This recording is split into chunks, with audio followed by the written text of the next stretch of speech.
brutality, my diamonds that cold. Versace trunks, I hit my backstroke. Knock on the door, she at the back row. Welcome back to Houdini is Hip. In the previous parts, we looked at some of our simulations. We looked at particle simulations to begin with, so pop networks, and then we moved on to Vellum. And with Vellum, we took that same understanding that we had of particles, and we started applying constraints to them, right? We started applying constraints and actual particle collisions. So that means that we've got pop networks checked off our list. We also have Vellum checked off of our list. The next thing that we want to look at is RBD, or rigid bodies, right? So we looked at soft bodies, that's a part of Vellum, and that's just anything where we have deformation of an object, so a deformation of a soft body. However, when we're looking at RBD, we're looking at rigid bodies, so things that don't actually deform in terms of each particular object or piece, they don't deform. So rigid bodies have a fairly decent range of uses, but most commonly you'll be using it for destruction. So building destructions like collapses and things like that, all of that is done with RBD. So I'm going to be showing you the core concepts behind RBD, and in the second part we'll be looking at it a bit more in depth, and we'll be looking at some interesting things that we can do with it. But for now, let's just start with the absolute basics. So inside of Houdini, you can follow along with this if you'd like. So let's go ahead and drop a geometry node. I'll just call this RBD Basics. Inside of here, I'm just going to drop a cube. With this cube, what I'm going to do is I'm going to use an ISO offset. You don't have to worry about this node right now. All that it does is it converts our box into a volume, just because I want to scatter some points. So I'm going to scatter some points into that volume. Just gives us that, and I'll reduce the number to like 20, right? So we just have a bunch of points. Now, thus far, this is kind of what we've been working with in terms of particle simulations and in terms of Vellum. Now, this concept that we've been working with, where we have points and they are simulated, is going to continue forward into what we're doing now. But I just want to show you a few things. So I'm going to increase the size of my points by pressing D and going over to the geometry tab and increasing the point size to something like 10. Now we have these points over here. I'm just going to use a connect adjacent pieces right over here. And I'm just going to set it to points. Going to give it a higher search radius, and the number of points to connect is just going to be, let's do like 3 or 4. So as you can see, we have these points being connected up, right? So these would be your points in terms of just a pop simulation. But if we're looking at Vellum, then we would add things like this, where we have constraints, right? So we still have those points, but they're now being constrained. That's the idea that we've already worked with, right? If these were constraints, they could have things like stretch and that, so they could keep our points a certain distance apart, they could bend and all of those things. Now, when we move on to RBD, constraints are going to come back into the picture. So just keep this concept in mind when we move forward. However, we need to look at another thing, and that is packed geometry. So packed geometry is this idea of taking our geometry and representing it as a single point. Right? Now, that might seem a bit strange, but I'm going to explain it right over here. So let's just take a cube, right? If we have a box over here, we have this box and it is made up of 8 points, 6 primitives, right? If we increase the axis divisions to something like that, so there's a lot more points, as you can see, we now have 4,000 points, 4,000 primitives. Now let's say we wanted to copy this box to a bunch of points. So let's do that. If we had to have a grid over here on the side, we could copy a box to each one of those points. We can do that with a copy to points, right? So we take the box into first input and the points into the second input. Now we have a bunch of these boxes, and now you can see we have a lot of points. If we take a look, that's 440,000 points. So now it's getting a bit heavy, right? And if we had to increase the size of this grid, so hopefully my computer doesn't crash or anything, but if we do like 30 by 30, it's going to take a moment. You can see there we have 4 million points. And it's starting to get a bit slow in our viewport. In fact, I can even take a look at this. So once again, if I press D, go over to guides this time, under additional information, I have the draw time in FPS. And once we activate that and we move around our scene, you can see what kind of FPS we're averaging, around 46 frames per second, right? So Houdini isn't really struggling with this. It's like perfectly okay. But there is a much better way of representing this many boxes, right? What we can do on this copy to points is say pack an instance. If we click on that, you'll immediately notice that now we have a much faster viewport, right? That's 69 frames per second, 70, so it's basically like doubled. What's happening there is that each one of these boxes are being packed. And what that means is that all of their information is kind of getting put inside of a container. And that container is just a single point. Now, there's a bit of technicality in what that's doing behind the scenes, but all you need to understand is that we're taking a bunch of information and we're kind of packing it away.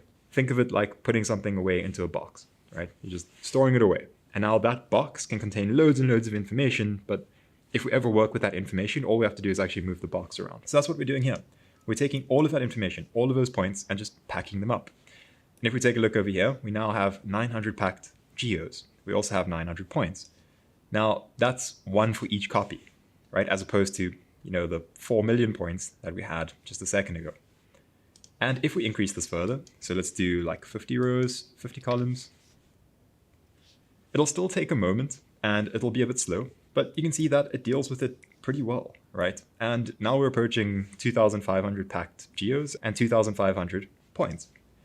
Now, the interesting thing is that you can take this and you can once again unpack it, so you can get all of that data back. I'm just going to scale this box down over here, just so that you can see that there's a bunch of these little boxes, right? So that's pretty cool. We have a bunch of these little boxes. And if we were to unpack that, we could. So let's just drop an unpack node over here. So we plug the copied points into the unpack, click on that, it'll take a second, but once it's done that, you'll see that we now again have our 11 million points, right? They've all been unpacked. So each one of those little points that contains all of the information has been unpacked, and we now have access to the information that was once inside. This is an important concept, right?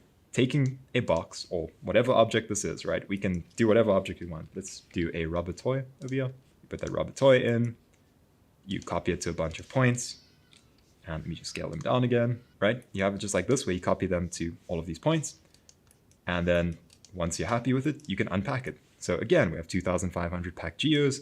Each one of them can be unpacked into the geometry that went into it. Okay, so there we go. 33 million points, right? And you could see that when we had fewer, when they were packed, it was a lot faster to work, right? We can move around in our viewport and all of that. An interesting thing that you'll notice is that our texture kind of disappears. That's also important. All of the attributes that were once on this geo, so you can see it has normals and a sharp material path and UVs, all of those things get packed inside and they get hidden away from us, right? We're just working with a container, a representation of the actual object. So that's exactly what this is doing. All right, now we can actually pack up a single object. So let's just delete this over here. I'm going to drop a rubber toy. So in this case, we use the copied points to pack our objects, but we can do it ourselves. If we have this rubber toy over here, we can just use a pack. That's one way of doing it. We can pack it up. There we have it, one pack geo. In this case, we're not instancing, so we actually maintain a preview of our material, but you don't have to worry about that. In the other case, you can use an assemble node right over here and create pack primitives. This one is a bit different. You'll see that you, again, lose that material path. That's not something you really have to worry about. I just want you to understand that you have this packed geo over here. And if we assemble, we also have these 10 packed fragments. Now, what might seem strange about this 10 packed fragments is that it's actually taking each one of these little pieces of Flippy and assigning them a different piece. And we can actually take a look at this if we use an exploded view. So we just take an exploded view. You can see that there's actually each one of these pieces that make up the geometry, and that's actually being recognized by this assemble node. Now, why is that important? Why is it doing that, right? In the first case, it's taking every single piece that makes up this geometry, and it's packing it into a single container. In the second case, it's taking every piece of geometry that makes up the main geometry, and it's packing each one of those into its own case, right? And this is something that's extremely important for RBD, because what we do when we use RBD is that we fracture things. So if we take a box and we break it up into a bunch of little pieces, right? Each one of those pieces that we break it up into, we can pack each one of those. So let me show you that. If we just take a box or a cube or whatever we want to use here, right? So this box, if we had to use the assemble node, it's just one, right? Because the box isn't made up of anything, one packed fragment. However, if we had to fracture this, so I'm going to use a Voronoi fracture right over here. And with this Voronoi fracture, we just have to scatter some points. So I'm just going to scatter like 10 points, plug that in, and fracture the object. You get that, right? So you can see that it's fractured now. And if we then feed that into the assemble node, you'll see that we have 10 packed fragments. Or, we can make more if we change the count over here. So we have 20 packed fragments, just like that. And we can once again use an exploded view. And if we do this, we can see that it's made up of these chunks. Now, all of this information that I've kind of force-fed you now is all going to come together into a single understanding. Because what we're doing when we fracture is we take a full piece of geometry, like this box, right? And this can have divisions and all of those things, and then you can fracture it. And now it's made up of constituent parts. And you can even see that before we pack it, right? It's made up of all of these constituent parts. That's all that Voronoi fracture is doing for us. Fracturing this geometry up, making it a solid object, and then assigning a piece or a name attribute to each one of these pieces, right? And then we assemble it. So each one of those pieces is now packed geometry. Now, if we go ahead and we actually delete the geometry that makes this up. So I'm just going to use an add node. It might seem like a strange thing to use, but if I use the add node and then say delete geometry but keep the points, you'll see that there is a point at the center of each piece of geometry. If I just template my geometry, you can see that, right? Every single piece is actually represented by a single point because it's packed, right? So when we delete the geometry, we're left with these little points. Why is that important? Because that brings us back to this concept of having points that are, simulated in things and held together by constraints. And again, that's exactly what we're doing in this case. So when we simulate with RBD, we're actually storing all of our information just in those points, right? So RBD is actually extremely efficient. So things like rotation and velocity and all of that, that's all actually held in that single point. Now, of course, each one of these points has things like a collider around it, which closely matches these actual pieces of geometry. But the idea is that each piece of geometry has all of its information held by that single point, because that single point has all of that information packed into it, right? That's what packing is about. So now that we know that, we can go ahead and actually try working with a fracture. So I'm going to go ahead and drop another box. I know I'm just like adding nodes and stuff, but it's all kind of the same thing. We're just going to have a box over here. And I'm going to use a material fracture node. So RBD material fracture down here. The cool thing about this node is that it actually does a lot. If you were to dive inside of this, I'll just show you what's inside here. It's a lot, right? Loads and loads and loads of things going on in here. And so it's a pretty complex node. So you don't have to worry about what's going on inside, just understand that it does a lot of the work for you. So we're going to plug our box into this RBD material fracture, and it's going to do a very similar thing to that Voronoi fracture that we saw before, but it actually gives you more interesting shapes, right? More interesting cuts and things, because it's actually doing 2 levels of fracturing. So it fractures once, and then there's the second level over here. You can see it under primary fracture, 1 fracture, 2nd fracture. And this is cool because all of your settings and things for how you fracture this are now held inside of the single node, and there's a bunch of extra things that it does for you. So let's take a look at this, right? So we have this material fracture, and let's go ahead and use an exploded view. This time, let's use the RBD exploded view. It's a more useful node because it plugs into all of the outputs from the material fracture. As you can see, once again, we have these pieces of geometry that are being generated, right? These fractured pieces of geometry. Now, this is before it has been packed, right? So we haven't packed it at this point. And we can actually see this if we just middle mouse, right? 290 points. We know that it hasn't been packed yet. And this is the first step of kind of generating your fractures. So if you want to break something up in Houdini, you'll bring your geometry in, and then you'll use a material RBD fracture. The next thing that you'll want to do is just a configure node. So you'll want to use a configure RBD, so RBD configure right over there. And you want to plug this into your RBD configure. A nice little thing that you can do is you can click on each one of these outputs by clicking and then holding Shift. So you have all 3 of them selected, and then just click on the first input over there. It'll connect all 3 up. Okay, so we have this RBD configure. Now, what that's done is it's packed up each of those pieces, right?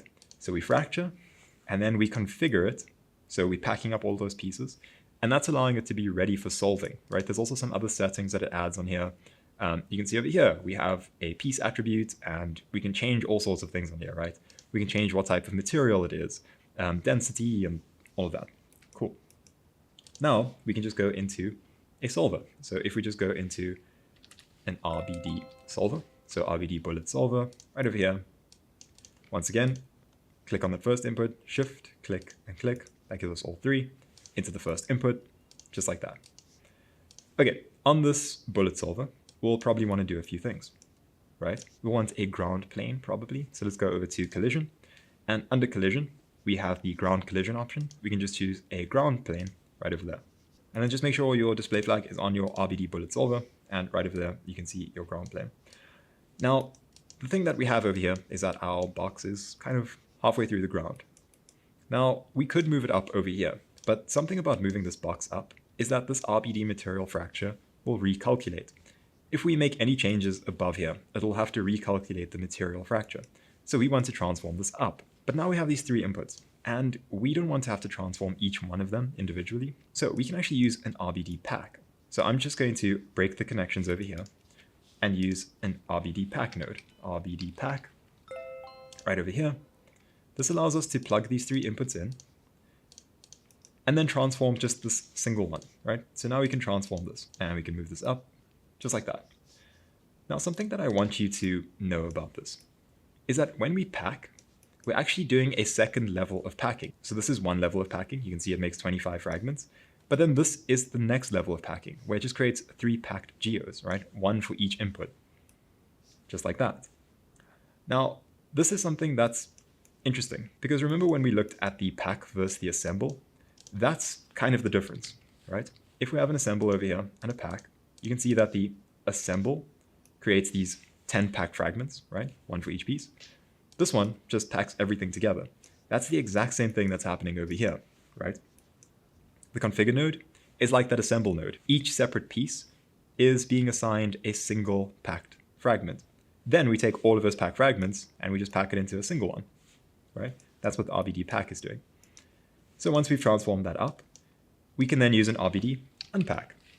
And what that does is it brings us back to that level where we have the fragments, right? 25 pack fragments. So the useful thing about packing them all into one like this is that you can make changes to it. You can like move it around and you can transform it and all sorts of things, right? So let's just see over here, right? You can make like transformations and stuff. All right. So once again, we can take these 3 and plug it back into this RBD bullet solver. Now we can go ahead and play this back. And disappointingly, our cube just kind of like falls, right? It's kind of boring. Also, real-time toggle, switch that on. And now you'd expect this to fracture or do something interesting, right? But what's actually happening here is that this box has already been constrained. So the reason that this isn't breaking is because we already have constraints being generated by the RBD material fracture. If we go over here, we can see that there is a constraints tab and it's already generating a glue constraint with a primary strength and all of that, right? This takes us back to an understanding that we had earlier. Over here, right at the start, where we connected up these points. That's exactly what a constraint network looks like. If we imagine these as those little points that exist representing each one of our pieces of geometry, when we create a constraint network for them, that's all we're doing. We're just connecting up some points with some constraints, and we can take a look at this.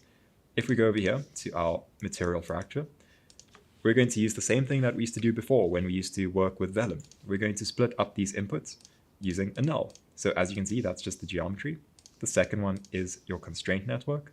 And the third one is your proxy geometry. We don't need to worry about proxy right now, but let's take a look at our constraints, right? Interestingly, we can actually use an exploded view. So RBD exploded view, once again, grabbing all 3, shift, click, click, click, and plug them all in. Over here, we have this exploded view. But if we take a look over here, we can say show constraints. And we can actually see that they are being connected up by a constraint network. So all of these constraints that are being generated for us are being generated by this material fracture node. However, the strength is very high, so it's not breaking. That's why we just have this really boring simulation. So all we actually have to do for these things to break is we just need to change the strength. So this primary strength over here, let's just make it something like 100, right? Let's test that first. So 100. And it now breaks apart, right? Maybe more than we'd like, but that's fine, right? We can mess around with the strength and all of those things. And let's just push that up to like 500. And as you can see, it's now breaking slightly differently. You push it up again to like 800, and now you only have a small piece breaking off, right? So all this is doing is it's checking the amount of impact that is entering the simulation. If it's above a certain threshold, break the glue constraint.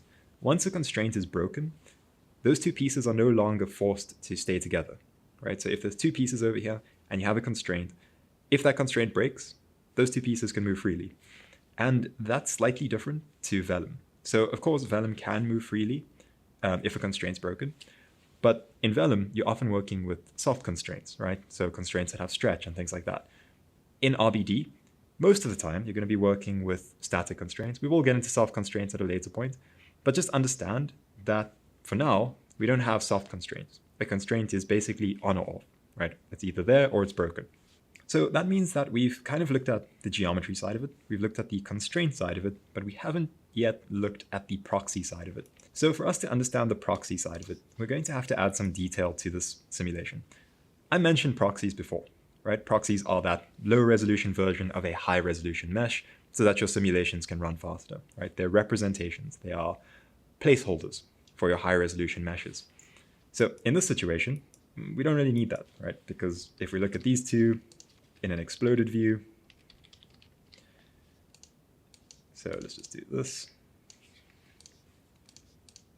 If we look at the one, it looks like that. If we look at our proxies, they look exactly the same. But what happens if we go to this material fracture over here and we add some detail? So over here, we have this detail tab. We can activate edge detail and interior detail. Now I'm going to go to the exploded view, and we've actually generated detail inside. So there's a bit of a difference here. So what edge detail does is it adds these ragged edges so that our cuts aren't so clean.